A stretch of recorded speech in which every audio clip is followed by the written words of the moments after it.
Durante más de un siglo, la comunidad científica se equivocó por completo con el Dinoteterio cuando se descubrieron los primeros fósiles. Los expertos lo identificaron erróneamente, ya que George Cuvier propuso una forma cónica gigante con colmillos curvados hacia arriba, sugiriendo que se trataba de una criatura marina que se anclaba al fondo marino mientras dormía. La verdad sobre esta criatura parecida a un elefante, con colmillos curvados hacia abajo, surgió gradualmente a través de los continentes y décadas. Hoy resolveremos el misterio de la terrible bestia que una vez vagó desde África hasta la India. Hoy desenterramos el misterio de una criatura que una vez caminó desde África hasta la India, el Dinotherium, una bestia colosal que desconcertó a los científicos durante siglos. Todo comenzó en 1775, cerca de León, Francia.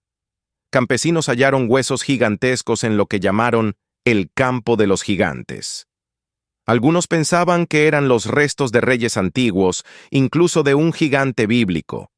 Fue tal la confusión que un cirujano los expuso como reliquias de un gigante vencido por un cónsul romano. Así de lejos estaba la ciencia de la verdad. Incluso George Cuvier, el padre de la paleontología, se equivocó.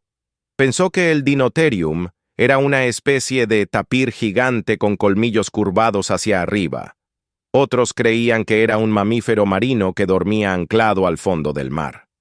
Sin el contexto adecuado, los fósiles eran piezas sueltas de un rompecabezas sin imagen de referencia.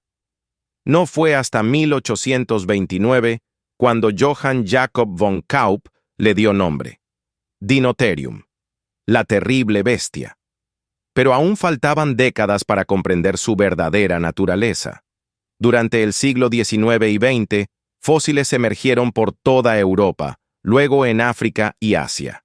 Alemania, Bulgaria, Rumania, India y Pakistán aportaron fragmentos cruciales: dientes, mandíbulas, esqueletos parciales. La imagen del Dinotherium se fue formando lentamente. Era enorme, sí, pero también anatómicamente extraño. A diferencia de los elefantes modernos, cuyos colmillos crecen hacia arriba desde la mandíbula superior, los del Dinotherium surgían de la mandíbula inferior y se curvaban hacia abajo, como una luna creciente. Estas estructuras no eran para luchar, ni solo para exhibición. En 2001, un equipo científico descubrió la clave. Marcas de desgaste en los colmillos revelaban que los usaban para quitar ramas del camino y alcanzar hojas altas en bosques densos. Eran herramientas especializadas para el ramoneo. Además, sus extremidades eran más largas y delgadas que las de los elefantes, su cuello más flexible y sus dientes adaptados a cortar en lugar de triturar. Todo su cuerpo hablaba de una evolución distinta, de una solución alternativa al reto de ser un herbívoro gigante. Pero la tierra cambió. A medida que los bosques retrocedían y surgían las sabanas, sus adaptaciones dejaron de ser útiles. El Dinotherium, después de dominar 3 continentes durante millones de años, no pudo adaptarse al nuevo mundo de pastos abiertos. Finalmente, se extinguió hace alrededor de 1 millón de años. Fue un experimento brillante que nos recuerda que el éxito en la naturaleza siempre es temporal, y que cada fósil es una pieza que reconstruye no solo una criatura, sino la historia misma de la vida en la Tierra. Si te ha gustado el video, no olvides de darle me gusta, suscribirte al canal para más contenido.